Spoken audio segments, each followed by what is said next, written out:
Adisia One World Kalapatti. Premium villa plots with world-class amenities.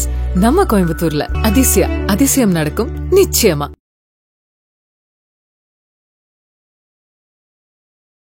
அனைவருக்கும் வணக்கம். கரூர் கூட்ட நெரிசல் மரணம் நடந்து இன்றோடு 21 நாட்கள் ஆகிறது.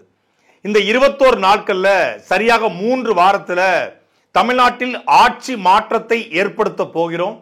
நாங்கள் தான் திமுகவுக்கு மாற்று.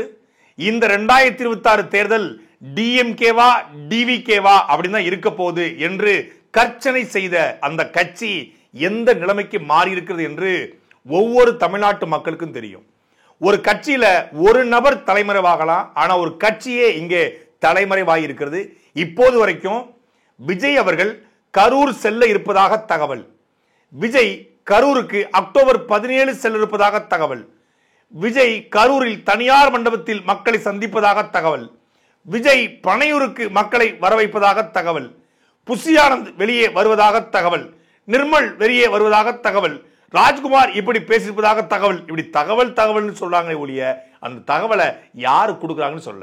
அக்டோபர் 17 விஜய் அவர்கள் கரூருக்கு போவாரு. அவர் மக்களை சந்திப்பாரு, நிவாரண தொகையை கொடுப்பாரு, மக்களை ஒரு மண்டபத்தில் வச்சு பேசுவாரு, தன்னுடைய உள்ள குமரலை கொட்டுவாரு அப்படின்னு ஊடகங்களை சொல்லப்பட்டதை ஒழிய அக்டோபர் 17 முடிஞ்சு இன்னோட 2 நாள் ஆகுது. இன்னைக்கு அக்டோபர் 18ஆம் தேதியும் பிறந்துருச்சு. அப்போ விஜய் அவர்கள் கரூருக்கு இதுவரைக்கும் போகல. அப்ப தீபாவளிக்கு முன்னாடி போக முடியாது. தீபாவளி முடிந்த பிறகு தென் மாவட்டங்களில் தொடர்ச்சியா மருதுபாண்டியர் குருபூஜை, தேவர் ஜெயந்தியார் வந்துடும். காவல்துறை மொத்தமா அங்க குவிக்கப்படும். இந்த பக்கம் காவல்துறை பற்றாக்குறை காரணமாக அவருக்கு அங்க அனுமதி கிடைப்பதற்கும் வாய்ப்பு இல்லை. இப்போது வரைக்கும் ஒரு அனுமதியும் கேட்கல. இதுவரைக்கும் பல்வேறு சதி கோட்பாடுகளை சொல்லிக் கொண்டிருந்த தாவேகா இப்ப அந்த சதியே புஷி ஆனந்த் தான். விஜய விட்டு இந்த சனி விலகினால்தான் சனிக்கிழமை தளபதி வெளியே வருவாரு. தீய சக்தியே, தளபதியின் தீய சக்தியே வெளியேறு. Resign Bussy Anand. அவர் என்ன கவர்னரா ரிசைன் பண்றதுக்கு? ரிமூவ் புஷி ஆனந்த். புஷியே வெளியேறு, புஷி ஆனந்தே வெளியேறு. இதுவரைக்கும் இதுக்கு நடந்த எல்லா பிரச்சனையும் காரணமே இந்த புஷி தான் என்று தாவேகால கூடிய விர்ச்சுவல் வாரியர்ஸ் என்று அழைக்கப்படுகிற அந்த ஐடி விங் ஒட்டுமொத்தமாக புஷி ஆனந்துக்கு எதிராக திரும்பி இருக்கிறது. புஷி குறித்து பல்வேறு தகவல்களை சமூக வலைதளங்களில் எழுத ஆரம்பிச்சிருக்காங்க. புஷிக்காக விஜய் ஒரு பக்கம் அப்பா அம்மா பொண்டாட்டி பிள்ளை எல்லாத்தையும் அவர் தூக்கி போட்டவரியா, புஷியை விட்டு கொடுத்துருவாரா அப்படின்னு ஒரு பக்கமும் இல்ல, புஷி ஒட்டுமொத்தமான கட்சியும் கட்டுப்பாட்டில் வச்சிருக்காரு. அக்டோபர் 13ஆம் தேதி புஷி வெளிவரும் போதுதான் கட்சிக்கார முறை வெளியே வரான். விஜய் காலில் கூட புஷி கட்சிக்கார விழுந்து பார்த்தது இல்லை. ஆனா புஷி ஆனந்துடைய காலில் சிறையிலிருந்து வெளிவந்த மதியனோட குடும்பத்தார் விழுறாங்க. இவர் என்ன அப்பேற்பட்ட பெரிய போராளியா? இவர் தான் கட்சியோட கட்டுப்பாடு வச்சுக்க. இவர் தான் கட்சியோட இன்னொரு முகமா? கட்சி கட்டமைப்பு முழுக்க புஷி ஆனந்த கட்டுப்பாட்டில் போனதுடைய பின்னணி என்ன? ஏன் புஷிக்கு எதிராக தாவேகா கும்பல் இப்போது எழுத ஆரம்பிச்சிருக்காங்க? இந்த சதி கோட்பாட்டை யார் உருவாக்குறது? யார் அந்த ஒற்றை மனிதன்? விஜயை காய் நகர்த்துவதும் விஜயை இயங்க வைப்பதும் யாரு அப்படிங்கறதா இந்த காணொலியில நம்ம தெளிவா பார்க்க போறோம். நீதி வழங்கும் போது அண்ணன் தம்பி சொந்தம் பந்தம் பணக்கார ஏழை எதையுமே பார்க்க கூடாதுடா, நாயத்தை மட்டும் தான் சொல்லணும். கிக் அவுட் புஷி ஆனந்த் அப்படிங்கிற ஹேஷ்டேக் நேற்றைக்கு முதல் நாள் சமூக வலைதளங்கள்ல ட்ரெண்டிங்காக மாறியது.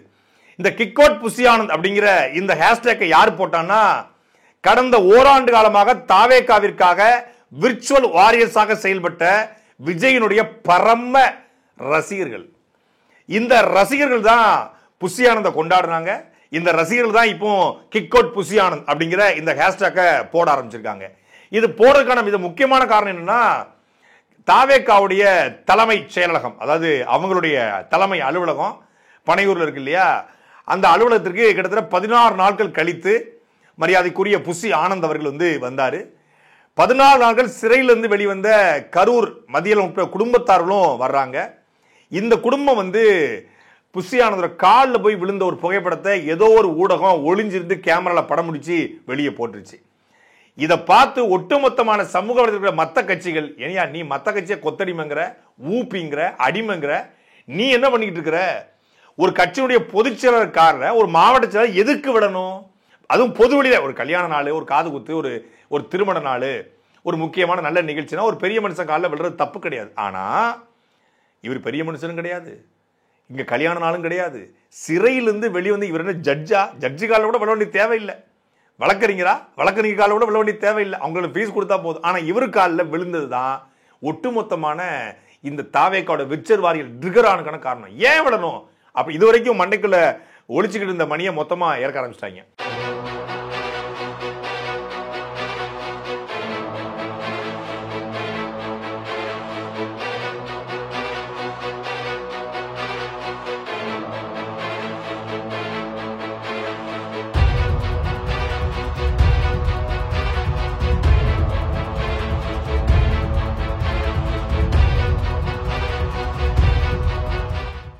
இதுல என்னன்னா கிக்கோட் புசியானது மட்டும் இல்லாம புசியால தான் ஒட்டுமொத்தமான கட்சியே அமைதியான நிலைக்கு போயிருக்கு, சைலண்ட் மோடுக்கு போயிருக்கு.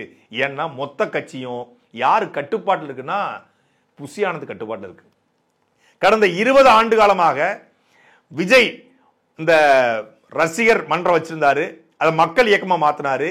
இந்த மக்கள் இயக்கமா மாற்றும் போதும் சரி, ரசிகர் மன்றமா இருந்த போதும் சரி, பொங்கலுக்கு தீபாவளிக்கு படம் ரிலீஸ் ஆகும் போது எல்லாத்துக்கும் அந்த மாவட்ட பொறுப்பாளருக்கு, ரசிகர் மன்றத்துடைய செயலாளருக்கு பணம் கொடுப்பது, போஸ்டர் அடிக்க காசு கொடுப்பது, எல்லாத்தையும் பார்த்தது யாருன்னா தளபதி கிடையாது, தளபதியின் தளபதியாக இருக்கக்கூடிய புசி ஆனந்த் என்பது எல்லாருக்கும் தெரியும். அதே போல போஸ்டிங் போடுறது, யாரு மாவட்ட செயலாளர் வரணும் ரசிகர் மன்றத்தில், மக்கள் இயக்கத்தில் யாரு மாவட்ட செயலாளர் வரணும், யாரு பொருளாளராக இருக்கணும், யாரு வந்து பொறுப்பாளராக இருக்கணும், எல்லாத்தையும் போட்டது புசி ஆனந்த் தான். விஜய்க்கு தமிழ்நாடு முழுக்க எல்லா மாவட்டத்திலையும் எல்லா மாவட்ட செயலரும் தெரியாது. சரி, கட்சி ஆரம்பிச்சாச்சு. கட்சி விஜய் ஆரம்பிச்சாங்க கூட ஜான் ஆரோக்கியசாமியினுடைய 2 ஆண்டு கால அறிவுறுத்தல், அவருடைய அட்வைஸ் அடிப்படையில் தான் இந்த கட்சியை உருவாக்கப்படுது. கொடி, சின்னம், பாட்டு கீட்டு எல்லாமே ஜான் தான் மொத்தமா பிளான் பண்றாரு. ஆனா ஜான் ஒரு மூளையை வச்சுட்டு வந்திருக்காரு. அதுக்கு முன்னாடியே புசி ஆனந்த் விஜயனுடைய மூளையா இருக்காரு. ஒரு மூலையில உட்கார்ந்து எல்லா வேலையும் பார்த்துக்கிட்டு இருக்காரு. இது ஜானுக்கும் புசிக்குமான முரணை ஏற்படுது. ஜான் ஒன்னு சொல்ல, புசி ஒன்னு சொல்ல. ஜான் இந்த சமூக பின்னணியில பொறுப்படுங்கன்னா இல்ல அதெல்லாம் நீங்க பார்க்காதீங்க, நீங்க மத்ததை சொல்லுங்க, தளபதிக்கு ஐடியா கொடுங்க, இதெல்லாம் நான் பாத்துக்கிறேன்னு சொல்லி பொறுப்புகளை புசி ஆனந்த் போறாரு. இது ஜானுக்கு பொறுக்க முடியல. எல்லாத்தையும் கொடியோட நிறம், கொடியில ஸ்டாரு, ரெட்டை யானை, இதெல்லாம் ஏன் நான் சொல்லி போடுறீங்க, இதை மட்டும் நான் சொல்லி கேட்க மாட்டீங்க, அப்ப புசி ஆனந்த் பேச்சு தான் கேட்பீங்கன்னு சொல்லி ஜான் பொறுமுறாரு. ஜான் பொறுமைதான். கடந்த ஓராண்டுக்கு முன்னாடி ஒரு ஆடியோ கூட வெளிவந்துச்சு. அந்த ஆடியோல ஜான் தெளிவா பேசியிருப்பாரு, இப்படியே போனா 2% ஓட்டு கூட கிடைக்காது. ஏன்னா இங்க விஜய்ங்கிற முகத்தை தான் முன்னிறுத்தணும், இங்க யார் முகத்தை முன்னிறுத்துறாங்க.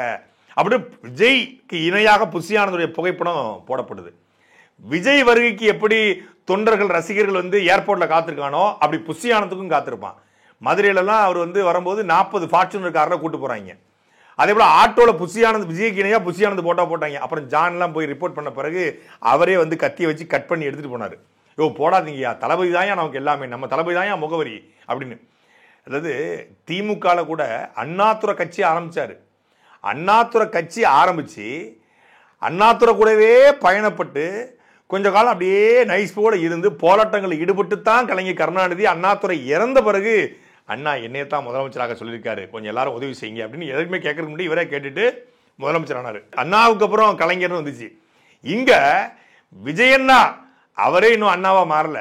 அவர் வரும்போதே புசி ஆனந்த் கட்சியை தன் கட்டுப்பாட்டில் கொண்டு விட்டாரு. அதாவது விஜய் கட்சியினோட தலைவர், ஆனா அன்அபிஷியலான கட்சியோட தலைவர் யாருன்னு பாத்தீங்கன்னா புசி ஆனந்த் தான். நிர்வாக கட்டமைப்பு முழுக்க அவருடைய கட்டுப்பாட்டில் மட்டும்தான் இருக்கு. அதனால தான் அவர் அலைபேசி ஆஃப் பண்ண உடனே கட்சியும் ஆஃப் ஆயிடுச்சு. அவர் போன் சைலண்டா போனோடனே கட்சியும் சைலண்ட் ஆயிடுச்சு. அவர் வைப்ரேட் ஆனதான் கட்சி வைப்ரேட் ஆகும். அவர் வெளியே வந்தோடனே கட்சி வெளியே வருது. அவர் வெளியே வந்தோடனே மாவட்ட செயலர் வெளியே வரான். இதுவரைக்கும் வெளியே வராத மாவட்ட செயலர் பனையூர் பாபோ, ஈசிஆர் பாபோ எல்லாரும் வெளியே வரான்னா என்ன அர்த்தம்னா எல்லா ரிமோட்டும் இவர் கையில் இருக்கு. இது ஜானால தாங்க முடியல. இந்த நேரத்தை பயன்படுத்தி புசியை எப்படியாவது வீழ்த்தணும். புசி ஒரு கலைஞர் போல உருவாயிட்டாரு. அதாவது ஒரு ஸ்டாலின் மாதிரிலாம் கிடையாது, அவர் கலைஞராகவே தன்னை கற்பனை பண்ணிக்கிட்டு நாம தான் கலைஞர் அப்படின்னு அவர் கற்பனை பண்ணி வச்சிருக்காரு. இதை நம்ம உடைக்கணும். இதை உடைச்சா மட்டும்தான் விஜய்க்கு பக்கத்துல விஜய் அக்சஸ் பண்ற இடத்துல நம்ம வர முடியும்னு சொல்லி ஜான் பிளான் பண்றாரு. ஜானுடைய பிளான் அடிப்படையில் தாவேக்கால கூடிய விர்ச்சுவல் வாரியர்ஸ் களமிறங்கி கிக்கோட் புசி அப்படிங்கிற ஹேஷ்டேக்கை போட ஆரம்பிக்கிறாங்க. இது தேசிய செய்தியாகவும் கொண்டு செல்லப்படுது. தாவேக்கால இருந்து இவர் நீக்கப்படணும்னு. ஏன் நீக்கப்படணும்? அதுக்கு வேலிடான காரணத்தையும் வைக்கிறாங்க. ஏன்னா மாவட்ட செயலர்கள் யாரையும் விஜயினுடைய நேரடி நேர்பார்வையில இவர் போடல. தனக்கு விருப்பப்பட்டவரை மட்டுமே புஷி ஆனந்த் போட்டிருக்காரு. இந்த குற்றச்சாட்டை ஒரு வருஷத்துக்கு முன்னாடி நம்ம சொல்லியிருந்தோம். பல்வேறு மாவட்டங்கள்ல 1 கோடி ரூபாய் வரைக்கும் பணம் வாங்கிட்டு இவர் பொறுப்பு போட்டிருக்காரு. இவருக்கு பணம் தராத மாவட்டங்கள்ல பொறுப்பு போடப்படல. தமிழ்நாட்டு அரசியல இந்த 5 ஆண்டுகள்ல அதிகாரத்துக்கு வந்தவங்க சம்பாதிச்சை விட அதிகாரத்துக்கு வராமலே, ஏன் ஒரு தேர்தலை சந்திக்காமலே புஷி ஆனந்த் வலுவா கல்லா கட்டிட்டாரு. ஒயிட் அண்ட் ஒயிட்ல மைனர் குஞ்சு மாதிரி காருக்குல இருந்து இறங்கி போறதுக்கான காரணமே கல்லா வலுவா வருது அப்படிங்கிறது தான் அப்படின்னு தாவேக்கால விவரம் அறிந்தவர்களுக்கு தெரிஞ்சிருக்கு. அதை மனசுக்குள்ள பொறுமைக்கிட்டு இருந்திருக்காங்க. இதை சாக்கா பயன்படுத்திய ஜான் ஆரோக்கியசாமி போடுறா மொத்த விர்ச்சுவல் கிளப்பி விட்டு இவருக்கு எதிரான வேலைகளை சரியா பண்ணியிருக்காரு. இப்போ ஜான் ஆரோக்கியசாமியோட ஐடி விங் லைட்டா பத்த வச்சு விட, இதுதான் மூளையற்ற கூட்டமே, இதான் எடுப்பார் கைபுள்ளியாச்ச, இதான் கேட்பார் பேச்சை கேட்டு ஆடுற கூட்டமாச்ச தாவேக்கா கூட்டம். சுய அறிவோடு கொள்கை, சித்தாந்தம், தத்துவம், ஒரு தெளிந்த பார்வை இருந்திருந்தா யாரு யாருக்காக வேலை செய்யறா, விஜய்க்கு பின்னாடி ஏன் போகணும், விஜயனுடைய கொள்கை என்ன, கோட்பாடு என்ன, அதுல புஷி ஆனந்த் ரோல் என்ன, அதுல ஜான் ஆரோக்கியசாமியோட ரோல் என்னன்னு தெரிஞ்சிருக்கும். பத்த வச்சோடனே பத்திக்கிட்டாங்க. பத்திக்கிட்டு கிக் அவுட் புஷி ஆனந்த் இருந்தா கட்சி உருப்படாது. அண்ணே வேணாம்னே, இவன் நமக்கு வேணவே வேணாம்னே, இவனை விட்டீங்கன்னா அவன் குடும்பத்தை கும்மி அடிச்சு போயிடுவானே அப்படிங்கிற மாதிரி போட ஆரம்பிச்சிட்டாங்க. புஷி ஆனந்த் தலைமறைவாக இது ஏன் தலைமறைவாகணும், இந்த கேள்வியை தாவேக்கோட ஒட்டுமொத்தவர் இருக்கிறார். ஜான் ஆரோக்கியசாமி கிளப்பி இருந்தா கூட இந்த கேள்வியில ஒரு நியாயம் இருக்கு, ஒரு தர்மம் இருக்கு, ஒரு அறம் இருக்கு. ஒரு கட்சியினுடைய பொதுச் செயலாளர் ஏன் தலைமறைவாகணும், தலைமறைவாக வேண்டிய தேவை இருக்கு. நீ தலைமறைவாட்டியா, மொத்த கட்சியும் சைலண்டா போயிருச்சு. 21 நாள்ல இந்த கட்சியில ஒரு அறிக்கை கூட வெளிவரல. ஒரு கட்சியில அறிக்கை மட்டுமே விட்டுக்கிட்டு இருக்காரியா, அறிக்கை தலைவர் அப்படின்னு கடைசியில் பார்த்தா அறிக்கையை வெளியிடல. இவருடைய கொள்கை தலைவர் காமராஜருடைய நினைவு தினம் வந்தது, அறிக்கை இல்லை. இன்னைக்கு தமிழ்நாட்டில் 4 பெண்கள், விவசாய பெண்கள் இடி தாக்கி இறந்திருக்காங்க, கட்சியிலிருந்து ஒரு இரங்கல் அறிக்கை வரல. அதுபோல தமிழ்நாடு முழுக்க பல்வேறு செய்திகள், கிட்னி திருட்டுக்கான SIT வந்துச்சு, இந்த மாதிரி எது வந்தாலும் விஜய் தரப்புல இருந்து ஒரு அறிக்கை வரும், இல்ல அபிஷியலா கட்சியில இருந்து அறிக்கை வரும், இல்ல புஷியா இருந்து அறிக்கை வரும். எந்த அறிக்கையும் வரல. ஒரு அட்மினை வச்சு கூட ஒரு அறிக்கை போட்டுக்கலாம். ஒரு அறிக்கை போட கூட ஆள் இல்லாம, உங்களுக்கு தெரியுமா, தாவேக்கால அறிக்கை எழுதுவதற்கு ஆள் இல்லாம, என்ன எழுதுன்னே தெரியாம தமிழ்நாட்டில் ஒரு முக்கியமான ஒரு கட்சி, எனக்கு நெருக்கமான ஒரு கட்சி, அந்த கட்சிக்கிட்ட முக்கியமான ஒரு நபர்கிட்ட ஃபோன் பண்ணி, அது எனக்கு நெருக்கமான ஒரு அண்ணன் ஒருத்தர், அந்த அண்ணன்ட்ட ஃபோன் பண்ணி எங்களுக்கு ஒரு அறிக்கை எழுதி தர முடியுமா, அந்த அறிக்கையில் வேணா எங்களுக்கு ஆதரவாக பேசுகிற சீமானுக்கு நன்றின்னு கூட போட்டுக்கோங்க, ஒரு அறிக்கை எழுதி தாங்க, இந்த கரூர் விவகாரத்தை எப்படி கையாளுன்னு எங்களுக்கு தெரியலன்னு சொல்லி அறிக்கையை கடன் கேட்கிற நிலைமைக்கு தள்ளப்பட்டிருக்கிறது தாவேக்கா. இந்த அறிக்கை எழுதி கேட்டது வேற யாரும் இல்ல, தாவேக்காவுடைய மூளைன்னு சொல்லக்கூடிய ஜான் ஆரோக்கியசாமி தரப்பிலிருந்து கேட்டப்பட்டிருக்கு. இதுதான் தாவேக்காவுடைய இன்றைய லட்சணம். அறிக்கை எழுதி கொடுப்பது கூட எப்படி அணுகிறது, எந்த பிரச்சனை எப்படி கையாளுறது தெரியல. இப்போ புஷி ஆனந்த் குறித்து பேசுறாங்க இல்லையா, 16 நாள் ஏன் தலைமறைவானீங்க, நீங்க வெளியே வந்த பிறகு எப்படி எல்லா மாவட்ட செயலரும் வெளியே வரான், என்ன பண்ணி வச்சிருக்கீங்க அந்த கட்சியை அப்படின்னு கேட்கறாங்க இல்லையா. விஜய் ஏன் கரூருக்கு போகல அப்படிங்கிற கேள்வியும் இதுக்குள்ள ஒளிஞ்சிருக்கு. 17ஆம் தேதி தளபதி கரூருக்கு வருவாரு, 16 காரியம் முடிஞ்ச பிறகு வருவாரு, உச்சநீதிமன்ற தீர்ப்பு முடிஞ்ச பிறகு வருவாரு, இல்ல அங்க போவாரு அப்படிலாம் சொல்லப்பட்டுச்சு இல்லையா. ஜான் ஆரோக்கியசாமி தரப்புல இருந்து விஜய்கிட்ட போய் ஒரு கருத்தை பதிவு பண்ணிருக்காங்க. நாம ஏன் கரூர் மக்களை பனையூருக்கு வர வைக்க கூடாது, இந்த கேள்வியை ஜான் ஆரோக்கியசாமி கேட்டிருக்காரு. இதை பேசும்போது கூட இருந்த நபர்கள் ஜானோட தர்க்கம் பண்ணியிருக்காங்க. ஒரு பெரிய விவாதமே போய் இதனால தான் ஒட்டுமொத்தமான கட்சியில முக்கியமானவர்கள் அத்தனை பேருமே அப்செட் ஆயிட்டாங்களாம். ஐயோ என்னையா சொல்லிட்டு இருக்க, இளவு நடந்திருக்கியா, இளவு வீட்டில் அப்படி நம்ம வீட்டுக்கு வர வைக்க முடியும், ஊர்ல இப்போ சித்தியோ பெரியமாவோ செத்து போயிட்டாங்கன்னா சித்தப்பா வந்து நம்ம வீட்டில் துஷ்டி கட்டு போக சொல்லுங்க அப்படின்னு சொல்லுவீங்களா. ஊர்ல ஒரு பண்ணையார் மனநிலை உண்டு, ஜமீன்தார் இருப்பாங்க, பண்ணையார் இருப்பாங்க. அவங்க என்ன பண்ணுவாங்கன்னா, அந்த குடியானவர்கள், ஏழை எளிய மக்கள், பிற்படுத்தப்பட்ட ஒடுக்கப்பட்ட மக்கள்லாம் கல்யாணம் முடிச்சாங்கன்னா பண்ணையார் வீட்டில் போயிட்டு வாழ்த்து விடுவாங்க. கல்யாணம் அங்கே நடக்கும் ஊர்ல வெளியே, ஆனா பண்ணையாட்டு போய் ஆசீர்வாதம் வாங்க. ஊர்ல இவன் பெரிய மனுஷனோ அந்த பெரிய மனுஷன் வீட்டுக்கே போய் ஆசீர்வாதம் வாங்குறது, இதுக்கு பேர் பண்ணையார் தனம், ஜமீன்தார் தனம். அந்த பண்ணையார் தனத்துடைய உச்சத்துல நீங்க சென்னையில வெள்ளம் வந்த பொழுது வெள்ளத்துல பாதிக்கப்பட்ட மக்கள் அங்க விஜய் போனார்னா கூட்ட நெரிசல் ஏற்பட்டுரும், ஏற்கனவே வெள்ளம், அதனால வீட்டுக்கு வர வச்சோன்னு சொன்னீங்க. விழுப்புரம் மக்களை வீட்டுக்கு வரச்சதா சொன்னீங்க. இந்த மாதிரி மாணவர்கள் தேர்ச்சி பெற்ற மாணவர்களை அழைச்சி வந்து மண்டபத்தில் வச்சு நீங்கள் பரிசு கொடுத்தீங்க, அது கூட ஓகே தான், சரிதான். ஆனால் ஒரு இந்தியாவே உலுக்கிய ஒரு துயரம், இந்திய அரசியல் வரலாற்றில் ஒரு கட்சி தலைவருடைய கூட்டத்துக்கு போய் இத்தனை பேர் கூட்ட நெரிசலில் சிக்கியதாக செய்தியே கிடையாது. அப்படிப்பட்ட ஒரு மரணம் நிகழ்ந்திருக்கிறது. குழந்தைகள், கர்ப்பிணி பெண்கள், மாற்றுத்திறனாளியுடைய பிள்ளைகள், சின்ன சின்ன பிள்ளைகள், 11 குழந்தைகள் இறந்து போயிருக்காங்க. அப்படிப்பட்ட ஒரு கொடும் துயரம். அது உங்க கட்சி கூட்டத்தில் உங்களை பார்க்க வந்துட்டு, அதுக்கு அங்க போகாம அவங்களை இங்க வர வைக்கவா அப்படின்னு ஒருத்தன் பேசுறான்னா அவருடைய மனநிலை என்னவா இருக்கும்? நான் இதைத்தான் பதிவு பண்ணேன். ஜான் ஆரோக்கியசாமியை பொறுத்தளவுல இந்த 41 பேருடைய மரணம் என்பது விஜய்க்கு கிடைத்த மிகப்பெரிய வெற்றியா பாக்குறாரு. எம்ஜிஆர் இறந்த போதுதான் 17 பேர் செத்தான், இந்திரா காந்தி செத்த போதுதான் 17 பேர் செத்தான், ஜெயலலிதா கைது செய்யப்பட்ட போதுதான் 100 பேர் வந்து அட்டாக்ல செத்து போனா. ஆனா நீங்க உங்க கூட்டத்துக்கு வந்து 41 பேர் உயிர் தியாகம் பண்ணிருக்காங்கன்னா உங்க கிரேஸ் எம்ஜிஆர், இந்திரா காந்தி, ஜெயலலிதாவுக்கு இணையான கிரேஸ் தளபதி அப்படின்னு மண்டையில் அவருக்கு ஹார்மோன் சுரக்க ஆரம்பிக்கும். அலுமா டோலுமா அப்படின்னு. அப்ப என்ன, இந்த மாதிரி ஒரு மனநிலை கொண்ட ஒருத்தன் வீக வகுப்பாளராக இருந்தா அந்த கட்சி எந்த மாதிரியான கட்சியா இருக்கும்? இது சத்தியமான உண்மை. இதனால தாவேக்கால கூடிய முன்னணி பொறுப்பாளர்கள், நான் பேர் சொல்வேன், அவங்க வருத்தப்படுவாங்க, முன்னணி பொறுப்பாளர்கள் பல பேர் வருத்தத்தில் ஒரு பதிவு கூட போடல. பாருங்க, சுப்ரீம் கோர்ட் தீர்ப்பு வந்துருச்சுல்ல, சிபிஐ என்கொயரி போட்டாச்சுல்ல, இவங்க கேட்ட மாதிரியே எஸ்ஐடி ஃபார்ம் பண்ணியாச்சுல, விசாரணை தொடங்கி நடந்துட்டு தான் இருக்கு. நீங்க சாதாரணமா வரலாமே, எல்லாத்தையும் பெயில் கொடுத்துட்டாங்க, எல்லாருக்கும் ஜாமீன் கிடைச்சு, எல்லாரும் வெளியே வந்துட்டாங்க, எந்த சிக்கலும் இல்லை. புசியை காவல்துறை தேடல, புசி சாதாரணமா தெரிஞ்சுக்கிட்டு இருக்காரு, ஒன்றும் பிரச்சனை கிடையாது. இப்ப என்ன கரூருக்கு போற தடை? இது வரைக்கும் நான் பேசிக்கொண்டிருக்கிற இந்த நொடி வரைக்கும் கரூர் போவதற்கான அனுமதி கடிதத்தை தாவேக்கா தரப்புல இருந்து கொடுக்கல. ஒன்று கரூர் இன்ஸ்பெக்டர் கொடுக்கணும், இல்லை டிஎஸ்பி ஆஃபீஸில் கொடுத்துருக்கணும், இல்லை எஸ்பி ஆஃபீஸில் கொடுத்துருக்கணும், கொடுக்கல. டிஜிபி அலுவலகத்தில் மரியாதைக்குரிய கொள்கை பொறுப்பு செயலாளர் அருண்ராஜ் கொடுத்த கடிதத்தை தவிர வேற எந்த கடிதமும் கொடுக்கப்படலை. டிஜிபியிலேருந்து நீங்கள் எஸ்பிட்ட போய் பாருங்கன்னு சொல்லிட்டாங்க, அங்கே போகவே இல்லை. அப்போ என்ன அர்த்தம்? அங்கே போகிறதுக்கான எந்த திட்டமும் இல்லை. நீங்கள் 21 நாள் முடிஞ்ச பிறகும் கூட இவர் கரூரில் பாதிக்கப்பட்ட மக்களை போய் பார்ப்பதற்கான திட்டமிடலை கூட ஒரு கட்சி செய்யலை அப்படின்னா அந்த கட்சி எந்த இடத்துல இருக்கு? ஏன்னா யார் இங்க எடுத்து செய்யறதுன்னு தெரியல. புசிக்கும் ஜானுக்கும் ஒரு மோதல் இருக்கு. புசியை ஜான் வீழ்த்த பாக்குறாரு, ஜானும் ஆதவனும் சேர்ந்துக்கிட்டு புசியோட இடத்துக்கு வர பாக்குறாங்க அப்படிங்கிற செய்தியாவது விஜய் அவர்களுக்கு தெரியுமான்னா தெரிஞ்சிருக்க வாய்ப்பு இல்லை. அவருக்கு பைசன் ஹிட் ஆயிருச்சா, இல்ல டீசல் ஹிட் ஆயிருச்சா, இல்ல டியூடு நல்ல கலெக்ஷனா? என்ன கலெக்ஷன்? இந்த கலெக்ஷனை நம்மளுடைய ஜனநாயகன் பீட் பண்ணிடுமா?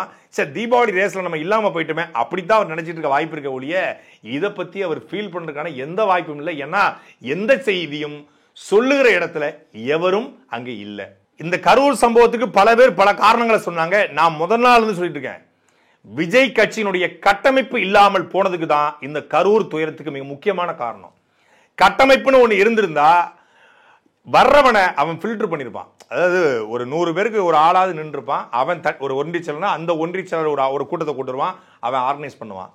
ஒரு கிளை பொறுப்பாளர், ஒரு வட்டச் செயலாளர், ஒரு பகுதிச் செயலாளர், அப்புறம் ஒரு மாவட்ட துணை செயலாளர், இவங்க எல்லாம் இந்த ஆர்கனைஸ் பண்ணி அவங்க அங்கே இது பண்ணியிருப்பாங்க. அந்த க்ரௌட் அவங்க மேனேஜ் பண்ணியிருப்பாங்க. அந்த க்ரௌட் மேனேஜ்மெண்ட் இல்லை.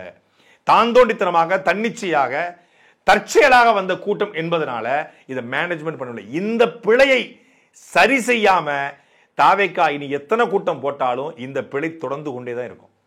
அதை சரிபடுத்தக்கூடிய இடத்துல இருக்கிற ஒரே ஒரு நபர் யாருன்னா விஜய் மட்டும்தான். ஆனா விஜய் களத்துக்கு இறங்கி வரமாட்டாரு. அவர் ஏதாவது செஞ்சு வச்சுட்டா வந்து நேரடியா வந்து பேசி விட்டு போவாரே ஒழிய இது அவருக்கு ஜீரோ நாலேஜ். இந்த கட்டமைப்புல அவருக்கு ஜீரோ நாலேஜ். மக்களோட செல், மக்களோட வாழணும். அண்ணாதுரை சொன்னதை மனப்பாடம் பண்ணி படிப்பதெல்லாம் அரசியல். மக்களோட செல்லணும், மக்களோட வாழணும். மக்களோட செல்லுன்னா விஜய் மக்களோட தான் போனாரு அப்படின்றீங்க. இது மக்களை போல ரசிகர்களோட போனாரு, ரசிகர்களை பார்க்க போனாரு. மக்களோட போகணும்னா மக்கள் பிரச்சனைப்பட்டு கஷ்டப்பட்டு துயரப்பட்டு நிற்கும் போது அந்த மக்கள் கூட இறங்கி நிற்கணும். நீங்க முதல் நாள் விஜய் அவர்கள் அந்த கரூர் சம்பவம் முடிஞ்ச பிறகு ஏன் போகணுங்கிற கேள்வி இப்போ வரைக்கும் கேட்கிறோம். அதுக்கு அவங்க சொல்ற காரணம் காவல்துறை உள்ள விடல. காவல்துறை விடலன்னா போகாம இருந்துருவீங்களா? காவல்துறை தடுத்தாலும் உள்ள போவேன். என் மக்கள்ரா, என் சினிமால எத்தனை 1000 போலீஸ் துப்பாக்கிடுன்னா கூட விஜய் பொத்துக்கிட்டு உள்ள போவார்ல. எவ்வளவு பெரிய சிக்கலா இருந்தாலும் தன்னுடைய மதி நுட்பத்தால அதை கையாளுற மாதிரியான படங்களை எடுத்திருக்காருல. கத்தி துப்பாக்கி எல்லாம் எப்ப எவ்வளவு பெரிய மூலக்காருப்பா அவரு. எவ்வளவு பெரிய அறிவாளியா இருக்காரு. சின்ன சின்ன நுட்பங்களை வச்சு எவ்வளவு பெரிய டீம் வந்தாலும் அதை தடுத்து உள்ள ஊடறுத்து போயிடுவாரு. ஊரே தேடி இருக்கும்போது ஒட்டுமொத்த விவசாயிகளும் கொண்டு போய் தண்ணி குழாய்களை, வீராணம் ஏரியோட தண்ணி குழாய்களை வச்சு ஒழிச்சு வச்சு அங்கிருந்து கிளம்பி வந்து பத்திரிகா நடத்தக்கூடிய எப்பேற்பட்ட லீடரு அப்படின்னு படத்தை பார்த்து கை தட்டுறவன் இது படம் இல்லை நெஜம் அப்படின்னு தெரிஞ்ச உடனே செதறிட்டான். படத்துல வேணா அவர் தண்ணி தொட்டில போய் ஒழியலாம், படத்துல வேணா தண்ணி தொட்டில தண்ணி குழாயிலிருந்து வெளியே வந்து பேட்டி கொடுக்கலாம், படத்துல வேணா பஞ்ச் சலாக்கு போடலாம். ஆனா இது வரைக்கும் ஒரு பத்திரிகையாளர் சந்திப்பை நடத்தாத, இந்தியாவிலே அரசியல் கட்சி தொடங்கி பத்திரிகையாளரை சந்திக்காத ஒரே தலைவர். மோடி கூட பிரதமர் ஆன பிறகுதான் பத்திரிகையாளர் சந்திப்பு நடத்ததில்லை, அதுவும் நடத்துவாரு, அவரா பேசிட்டு கலைஞ்சிருவாரு. ஆனா இவர் அப்படி கூட பண்ணல. ஒரு கேள்வியே கேட்காம பிரஸ் ரிலீஸ் அப்படின்னு கூட கொடுக்கல. அதுவும் ஒரு செல்ஃபி வீடியோ போட்டு முடிச்சு விட்டாரு. அப்படிப்பட்ட ஒருத்தர் எப்படிப்பட்ட கட்சியை உருவாக்க முடியும்? புசியால தான் அந்த கட்சி வந்து இப்ப சைலண்ட் ஆயிருச்சு, கட்சி செயல்படலாம போயிருச்சு, கட்சியோட ஒட்டுமொத்த கட்டமைப்பும் புசிக்கிட்டு தான் இருக்கு, புசியை கிக் அவுட் பண்ணா கட்சி நல்லா ஆயிரும், புசி இல்லாத கட்சி தான் புதிய கட்சியா மாறும் அப்படின்னு ஒரு கோட்பாடை உருவாக்கிடுவாங்க இல்லையா? இந்த சதி கோட்பாட்டை உருவாக்குன ஜான் ஆதவ் தான் இந்த 21 நாள மொத்த சதி கோட்பாடையும் உருவாக்குனது. கூட்டத்துக்குள்ள ஆம்புலன்ஸ் புகுந்துச்சு, கூட்டத்தில் குண்டர்கள் புகுந்தாங்க, கூட்டத்துக்குள்ள கத்தி குத்து நடந்துச்சு, கூட்டத்தில் குழந்தைகளை தாக்குனாங்க, கூட்டத்துக்குள்ள செருப்பு வீசினாங்க, கூட்டத்தில் தண்ணியை தூக்கி வீசினாங்க, இடம் சரியா கொடுக்கல, போலீஸ் தடியடி நடத்தினாங்க, சிபிஆர் அந்த மூச்சடைப்பு கொஞ்சம் மாரடைப்பு வந்தா சிபிஆர் அவங்களுக்கு கொடுக்கல, பக்கத்தில் இருக்க மருத்துவமனை சேர்க்கல, செந்தில் பாலாஜி எப்படி சீக்கிரம் வந்தாரு, மகேஷ் எப்படி சீக்கிரம் வந்தாரு, முதலமைச்சர் எப்படி சீக்கிரம் வந்தாங்க, 2 மணிக்கே பாடியை எதுக்கு போஸ்ட்மார்ட்டம் பண்ணாங்க, காலையில் அதிகாலையிலே எல்லா பாடியும் கொடுத்துட்டாங்க, ஒரு பாடிக்கு 1 லட்சம் கொடுத்தாங்க, எல்லாத்தையும் மின்சார சுடுகாட்டில் எரிச்சிட்டாங்க, விஜய ஊருக்குள்ள வரவிடல, புசிய ஊருக்குள்ள வரவிடல, புசிய போலீஸ் தேடிக்கிட்டு இருக்கு, விஜய போலீஸ் கைது பண்ண போறாங்க, இப்படின்னு எல்லா சதி கோட்பாட்டையும் உருவாக்குனது யாருன்னா ஆதவ் அண்ட் ஜான் ஆரோக்கியசாமி. இவங்க வச்ச எல்லா கோட்பாடுகளும் இந்த 21 நாள்ல சுக்கு சுக்கா உடைஞ்சு போச்சு. ஆம்புலன்ஸ் உள்ள வந்ததுனாலதான் கூட்ட நெரிசல்னா, ஆம்புலன்ஸ் ஏற்கனவே கூட்ட நெரிசல் ஏற்பட்டவனை, மூச்சு திணறியவனை, மரணம் அடைஞ்சவனை தான் தூக்கிட்டு போச்சுங்கிறது வெளியே வந்துருச்சு. செருப்பை தூக்கி போட்ட பிறகுதான் கலவரம் வந்துச்சுன்னாங்க. செருப்பை தூக்கி வீசினதே அங்க 4 பேர் மயங்கி கிடக்குறான், பாரியா, கண் திறந்து பாரியா, அவன் கையில செல்போனை தூக்கி எறிய முடியாது, அவன் கையில சட்டையை கழட்டி வீச முடியாது, அவன்கிட்ட இருந்து ஒண்ணு அட்டென்ஷனுக்காக வேற வழியே இல்லாம வந்தவன் ரசிகன் உயிர் போயிட்டு இருக்கு, அட்டென்ஷன் பண்றதுக்காக செருப்பு எறிவாங்களா யாராவது ஒரு தலைவர் மேல அப்படின்னு கேக்குறாங்க. உயிர் போயிட்டு இருக்கும்போது உயிரை விட அந்த பெருசா அப்படின்னு செருப்பு தூக்கி எறிகிறான். அதுக்கப்புறம் பார்த்தா கூட்டத்துக்குள்ள ஆள் புகுந்தான்னாங்க. கடைசியில் பார்த்தா அது வேலுச்சாமிபுரத்தில் வேலைக்கு வந்த டீமோ 5000 பேர் உள்ள புகுந்திருக்காங்க, விஜயை பார்க்கறதுக்குன்னு தெரிஞ்சு போச்சு. கூட்டத்துக்குள்ள கத்தி குத்து போட்டிருக்கு அப்படின்னாங்க. அப்படி கத்தி குத்து போட்டு இந்த அரசு மருத்துவமனையில் யாரும் இல்லையே, தனியார் மருத்துவமனை யாரும் ஏன் சேர்க்கல அப்படின்னாங்க. பக்கத்தில் இருக்கிற அக்ஷயா மருத்துவமனையில் 6:30 மணிக்கே அட்மிஷன் போட்டிருக்காங்க, அந்த ரிப்போர்ட் வெளியே வந்துருச்சு. கூட்டத்துக்குள்ள திடீர்னு பார்த்தா குழந்தைகள் மேல யாரோ விழுந்தாங்க, குழந்தைங்க மேல விழுந்ததே மரத்திலிருந்து விழுந்த விஜய் ரசிகர்கள் தான் வெளியே வந்துருச்சு. கூட்டத்துக்குள்ள இடத்த தப்பா கொடுத்துட்டாங்க, நாங்க அந்த இடத்த கொடுத்திருந்தா டிரான்ஸ்பார்மர் மேல ஏறியிருப்பான், இன்னொரு இடத்த கொடுத்திருந்தா பெட்ரோல் பங்க் மேல ஏறியிருப்பான், அப்போ எல்லாமே தப்பு. இதை ரெண்டையும் ஒப்பிடும்போது இது பெரிய இடம். ஏற்கனவே எடப்பாடி பழனிசாமிக்கு இதே மாதிரி ஒரு கூட்டம் கூட்டிக்கின்றாங்க, திமுக தரப்புல இதை விட அதிகமான கூட்டம் கூட்டிக்கின்றாங்க. அப்ப அங்க வராத சிக்கல் இங்க வந்திருக்குன்னா, இங்க காலையில இருந்து காக்க வைத்தது, தண்ணீர் கொடுக்காம வச்சது, கழிவறை கூட வைக்காம வச்சது, மக்களை 7 மணி நேரம் காக்க வச்சு 5 மணில இருந்து லைட் ஆஃப் பண்ணி கேரவனுக்கு உள்ள போயிட்டு மக்களை பார்க்க விடாம பார்க்கக்கூடிய மொத்த கூட்டமும் ஒன்னா கூடி கூட்ட நெரிசல் ஏற்படுத்துங்கிறது வெளியே தெரிஞ்சிருச்சு. இப்படி கொஞ்சம் கொஞ்சமாக வந்த சதி கோட்பாடு உச்சபட்சமாக உடற்கூறாய்வு இருந்துச்சு. நாம கடந்த 2 நாளைக்கு முன்னாடி சொல்லியிருந்தோம், உடற்கூறாய்வு முறையாக சரியாக நடந்திருக்கிறது. 1:40க்கு தொடங்கி சரியாக 3:20க்கு 5 உடல்கள் ஒப்படைக்கப்படுது, திருப்பி 6 மணிக்கு கிட்டத்தட்ட ஒரு 20 உடல் ஒப்படைக்கப்படுது, திருப்பி 1:40 வரைக்கும் உடற்கூறாய்வு நடக்குது. இது 39 உடம்புக்கு. மீதி இருக்கிற 2 உடல் மறுநாள் தான், கவினுக்கும் அந்த அம்மா சுகுணாவுக்கும் மறுநாள் தான் போஸ்ட்மார்ட்டம் கொடுக்குறாங்க. அப்படி ஒவ்வொருத்தரும் அவங்க வழக்கப்படி புதைக்கவோ எரிக்கவோ இல்ல மின் தகாண மையத்தை கொடுக்கவோ செஞ்சிருக்காங்க. இதுல எந்த சதி கோட்பாடு நடக்குன்னு சொல்லி எல்லாமே கொஞ்சம் கொஞ்சமாக வெளியே வந்துருச்சு. இப்ப என்ன பண்ணிட்டாங்கன்னா, மொத்தமா பிளேட்டை மாத்தி தூக்கி போடுறதுக்கு எல்லாமே புசியானது தான். புசியானதுதான் முடிவெடுக்கிற இடத்துல இருந்தாரு. அவரால் தான் இந்த கட்சி இப்போது சலனப்பட்டிருக்கிறது. அவர் தான் கட்சியை அமைதியான நிலைப்பாட்டு கொண்டு போயிட்டாரு. அவர் தான் தவறான முடிவெடுத்துட்டாரு. பொதுச்செயலராக இருந்து ஒட்டுமொத்த கட்சியும் கட்டுப்படுத்திட்டாரு அப்படின்னு சொல்லி ஜானும் ஆதவும் இந்த சதி கோட்பாட்டை உருவாக்கியது போல மொத்தத்தையும் புசி மேல தூக்கி போட்டிருக்காங்க. புசியை தூக்கி வெளியே போட்டுட்டு ஒட்டுமொத்தமான விஜயையும் இந்த கட்சியும் கைப்பற்றி விஜயை எங்கேயாவது கொண்டு போய் சேர்த்து ஒரு வியாபாரம் பண்ணிட்டு போகணுங்கிறதா ஆதவ் அண்ட் ஜானுடைய முதன்மையான நோக்கம். இந்த நோக்கத்திற்கு ஒட்டுமொத்தமான தாவேக்காவும் பலியாக போகிறதா? விஜய் அப்பா அம்மா பொண்டாட்டி பிள்ளையை தூக்கி போட்டார புசிக்காக, அது மாதிரி ஜானையும் ஆதவையும் தூக்கி போட போறாரா?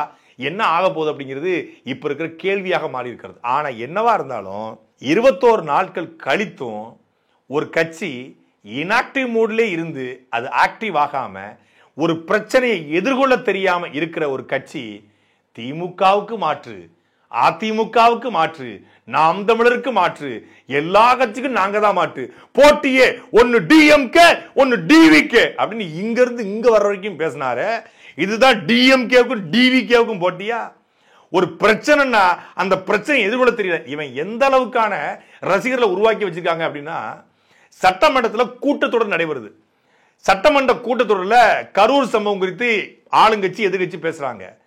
விஜய் ரசிகர்கள், பெரும்பான்மை ரசிகர்கள் கேட்கிறான், எதுக்காக தாவேகா பொறுப்பாளர்கள் அங்க பேச விடலன்னு கேட்கிறான். சட்டமன்றத்தில் தாவேகா பொறுப்பாளர்களை பேச விடாம நீங்களே எப்படி பேசுவீங்க? கரூர் விவகாரத்தில் அவங்களும் தான் சம்பந்தப்பட்டிருக்காங்க, அவங்களும் பேசணும். இது தொலைக்காட்சி நிலையத்தில் மக்கள் மன்றம் நினைச்சு அது சட்டமன்றம்டா. மக்கள் மன்றத்துக்கே கொஞ்சம் வர்றதில்லை. தாவேகா சார்பாக ஒருத்தர் இருக்காப்ல, ஒரே ஒரு குறுக்கல் வரா வழிவிடுங்கோ, ஒரே ஒரு குறுக்கல் வரா வழிவிடுங்கிற மாதிரி ஒரே ஒரு நபர் முஸ்தபான் இருக்காப்ல. அவர் வந்துட்டு இனிமேல் தேர்தல் ஆணையத்தில் எங்க அண்ணன் சீமான்ட்ட சொல்லி, எங்க அண்ணன் சீமானுக்காக தேர்தல் ஆணையத்தில் ஆட்டுக்கும் மாட்டுக்கும் காடை குஞ்சிக்கும் ஓட்டு சேர்க்கணும், அப்படின்னா சீமானால முதலமைச்சர் ஆக முடியும். ஆடு மாடு மாநாடு போடுறத கிண்டல் பண்றாராமா. மாட்டு கறியை ருசியா திங்க தெரியும், ஆட்டு கறியை ருசியா திங்க தெரியும், போட்டி கொடலு ஈரலு சுக்கா அப்படின்னு பக்காவா திங்க தெரியும், நெய்யை நல்லா வலிச்சு நக்க தெரியும், பாறை நல்லா குடிக்க தெரியும், பன்னீர் பற்று அப்படின்னு திங்க தெரியும், நல்லா பாலாடை கட்டி திங்க தெரியும், அதெல்லாம் குடிக்க தெரியும். ஆனா ஆட்டுக்கு மாட்டுக்கு மாழ பண்ண ஒரு கிண்டல் பண்ணுவாராம். அந்த வெண்ணெய், நீ வெண்ணெய் சாப்பிடுறிய வெண்ணெய், அந்த வெண்ணெய் எதுல இருந்து வருது வெண்ணெய்? அந்த வெண்ணெய் மாடு மேயன வெண்ணெய். அந்த மாடு மேய்ஞ்சாதான், அது பால் கறந்தாதான் அந்த பாலை தயிராக்கி தயிரை மோராக்கி அதை திரிச்சா அந்த வெண்ணெய், அந்த வெண்ணெய் வரும். அதுக்கு மாடு மேயணும்ல. மாடு மேயணும்னா மேய்ச்சல் வேணும்னு ஒருத்தன் போறாரானா அது சரியா தப்பா? ஆடு மாட்டு கறியை தும்பாராம், அவர் எல்லாம் பண்ணுவாராம். ஆனா ஆடு மாடு மேய்ச்சா கிண்டல் பண்ணுவாராம். இங்க மரம் இருந்தாதான் மழை பொழியும், மழை பொழிஞ்சாதான் அருவி வரும், அருவி இருந்தாதான் ஆறு, ஆறு இருந்தாதான் நீர், நீர் இருந்தாதான் சோறு, சோறு இருந்தாதான் வயிறு, வயிறு இருந்தாதான் உயிர். என் வயிறு பிறப்புக்கும் எல்லா உயிருக்கும் போர்டு வச்சுட்டு அந்த போர்டுக்கு கீழே புசியானது காலில் விழுறதல்ல அரசியல். பிறப்புக்கும் எல்லா உயிருக்கும் என்று சொல்லி எல்லா உயிருக்குமான அரசியலை செய்வதுதான் உண்மையான அரசியல். அதை நாம் தமிழர் கட்சியுடைய தலைமை ஒருங்கிணைப்பாளர் அண்ணன் சீமான் செஞ்சுக்கிட்டு இருக்காரு. இங்க இருக்கக்கூடிய காட்டுக்கும், நீ சொல்ல மாதிரி காடை குஞ்சிக்கும், மானுக்கும் மயிலுக்கும் ஒட்டகத்துக்கும், இங்க சிங்கத்துக்கும் புலிக்கும் கரடிக்கும், ஏன் அணிலுக்கும் சேர்த்து தான் நாங்க அரசியல் பண்றோம். அணில் பாதுகாப்பாக வாழணும்னு சேர்த்து அரசியல் பண்ணோம். அந்த அணில் வாழணும், நல்ல கொய்யா மரங்கள் இருக்கணும், பல மரங்கள் இருக்கணும், அந்த மரங்களை வைக்கிறோம். அணில் ஏறி விளையாடி அது கொய்யா பழத்தை களவாண்டு திங்கிட்டும் தான் நாங்க அரசியல் பண்றோம். அதுல உங்களுக்கு என்ன பிரச்சனை? அரசியல்னா அரசியலா பேசுறா. அதை விட்டுட்டு அவர் மாட்டுக்கு ஆட்டுக்கு காடை குஞ்சிக்கு அதெல்லாம் ஓட்டு வந்தாதான் ஓட்டு போட முடியும். நீ நல்ல மானமுள்ள ஒரு தமிழனா இருந்திருந்தா நீ என்ன பண்ணணும்? ஒரு வார்டு கவுன்சிலர் நின்று ஜெயிச்சிரு, அதுக்கப்புறம் நீ அரசியல் பேசு. ஓலா கேப்ல ரேபிட்டோல வந்து பேசுறவனா அரசியல் பேசக்கூடாது, ரேபிட்டோல வர்றவனா அரசியல் பேசக்கூடாது, ஓலா கேப்ல வர்றவனா அரசியல் பேசக்கூடாது. விஜய்க்கு போக்கடம் இல்லாம விஜய் ஒரு கூட்டணி கட்சி இவரை வச்சிருக்காரு. இதுல இருந்து விஜயோட லட்சணம் என்ன தெரியல. விஜய் வலை விரிச்சாரு, பெரிய வலை.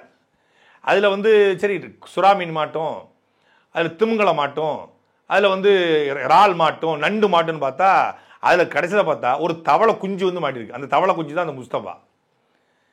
கடல்ல போய் தவளை குஞ்சு மாட்டிச்சு.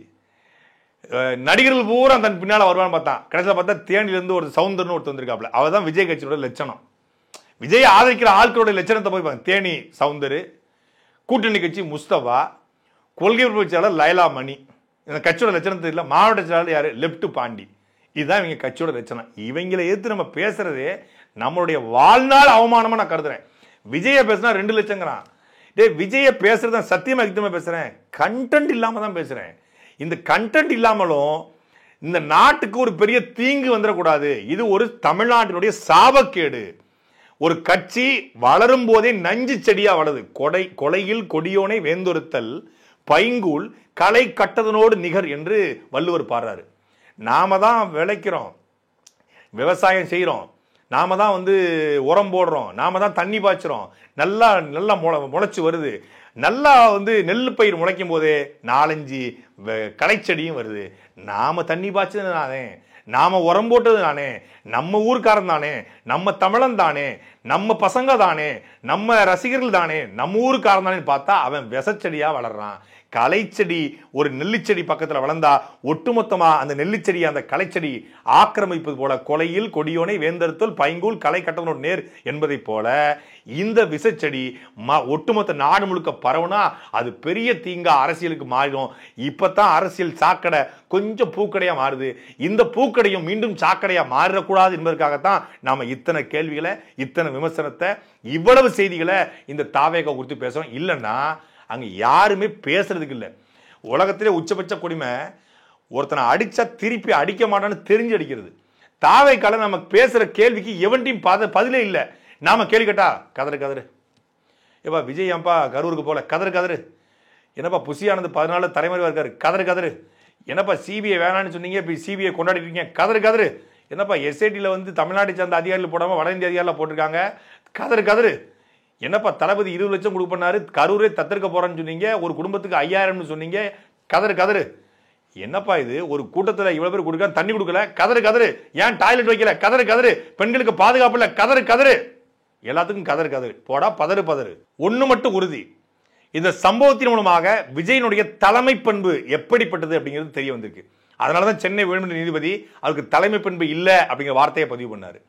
விஜய்க்கு மட்டுமல்ல, அந்த கட்சிகளுக்கு யாருக்குமே தலைமை பண்பு இல்லை அப்படிங்கிறது வெளிவந்துருச்சு. இது இப்போதைக்கு தாவே காலக்கூடிய சில பேருக்கு தெரிய ஆரம்பிச்சிருக்கு. அதனாலதான் கேள்விக்கு ஆரம்பிச்சிருக்காங்க, எப்படா கால விடலாம், ஏன் இன்னும் கரூர் வரல அப்படிங்கிற கேள்வியை தாவேக்கா தொண்டர்கள் இப்போது எழுப்ப ஆரம்பிச்சிருக்காங்க.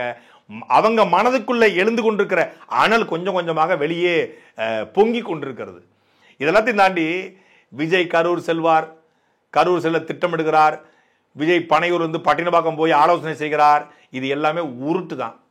விஜய் பாஜக கூட கூட்டணி வைப்பார், பாஜக அதிமுக கூட்டணிக்குள்ள விஜய் போனார்னா விஜய் தான் துணை முதலமைச்சர், பாஜக அதிமுக கூட்டணிக்குள்ள விஜய் பேசுறது பேசியாச்சு, பவன் கல்யாண் பேசிக்கிட்டு இருக்காரு, திவ்ய கல்யாண் பேசிக்கிட்டு இருக்காரு அப்படின்னு சொல்றது எல்லாமே உருட்டு தான்.